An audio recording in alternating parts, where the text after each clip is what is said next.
Hey YouTubers, this is Frank the Vamp, your host, and welcome to World Cinema Reviews. As we continue Horror Comedy Month, I thought about going back, way back in the past, because we, been talking about mostly, recent movies. Not too recent because, I'm not gonna talk about Scary Movie 5 or anything like that, so don't worry. That's just the bottom of the barrel. That's just somewhere those movies just became terrible parodies of horror films that just meld in. They don't take the time and the effort to actually make a good film, and I think that it's gonna be a while before they come back to actual relevance, because they haven't made a good one really in years. But let's go back to the golden age.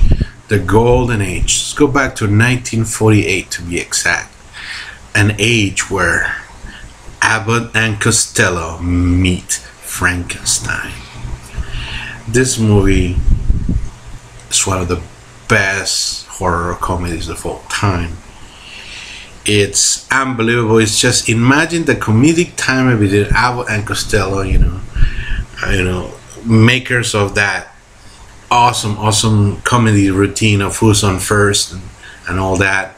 Just comedy gold when you mix it with the actual actors that play Universal monsters. That's where all the awesomeness comes from. You got the immortal Bela Lugosi reprising his role as Dracula, but which, by the way, as the only other time that he did play vampires, I think, in other 3 films, but the actual Dracula's monster, that's the only other film other than 1931 classic film Dracula where Bela Lugosi actually played his role. And you got the awesome Lon Chaney Jr. reprising his role as the Wolfman only as he can. And the Frankenstein monster, and unfortunately I think Universal was trying to get Bela Lugosi to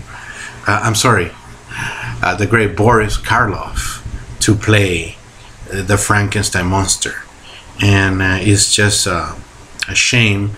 If you guys know a little bit about history, Lugosi and Karloff kind of had this not so good relationship because they were both competing, back for fame, who was the most famous one, and I don't think they got along. I read some reports that Boris Karloff actually, even though he helped promote the film, he was paid to promote the film, by the producers in Universal, I can't confirm this, but he reportedly hated and did not want to see the film.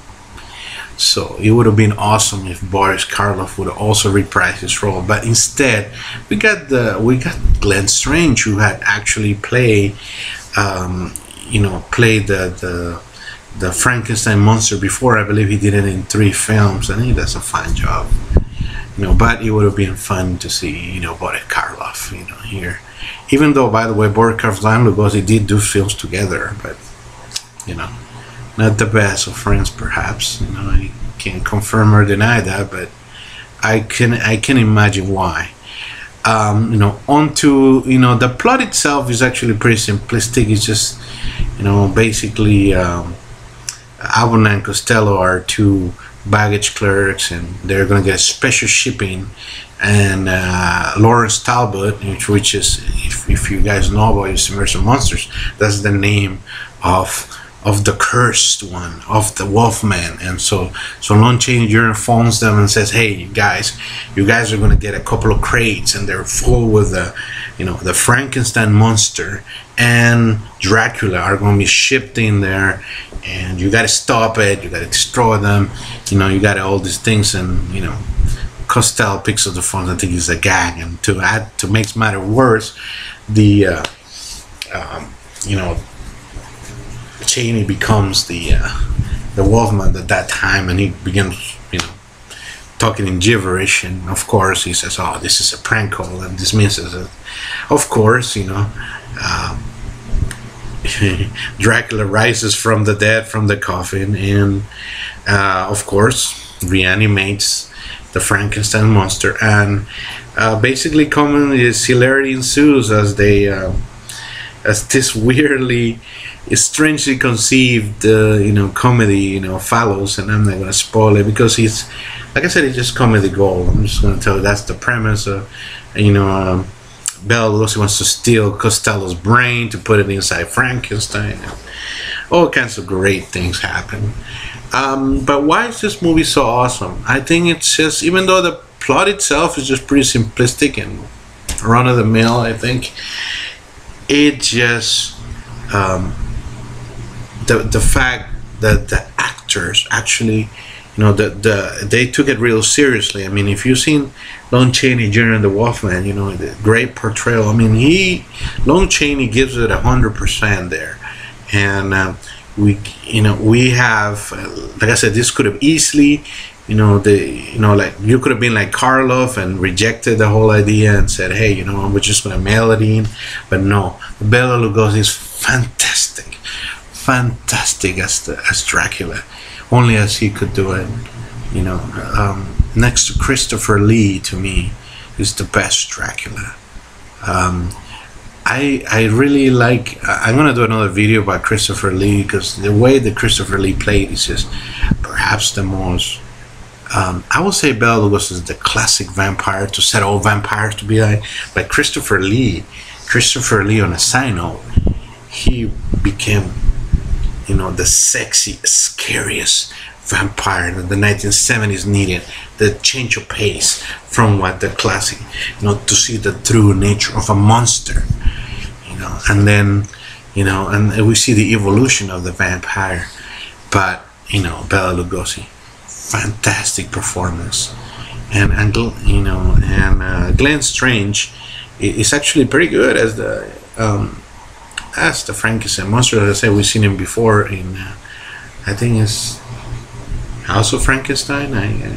Quote me, forget me if I'm wrong, but I think that was the film that he did before that, and then he did one other film, and he's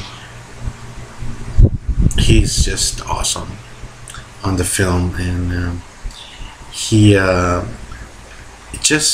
I could just say that if you're a fan of Abbott and Costello, it's a must watch.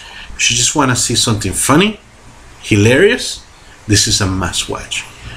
If you like the Universal monster, it's required viewing because you're gonna see them like you've never seen them before. Little side note: there's at the end, it's not a spoiler, right? It's a little bit of a spoiler, but not too much. You see the Invisible Man. Well, you don't see the Invisible Man, but you hear his voice, voiced by the actor Vincent Price, which will actually play that role later on his career. So the awesome, Vincent Price plays the role. And what other thing I can say? Well, there's other great. This gave life to other films about monsters, which was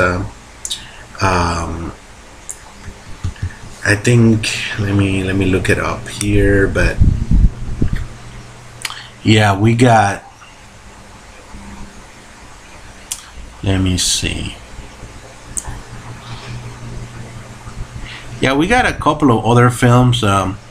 We get Abbott and Costello Meet the Mummy, and I think Abbott and Costello Meet the Killer with Boris Karloff, by the way, a different film.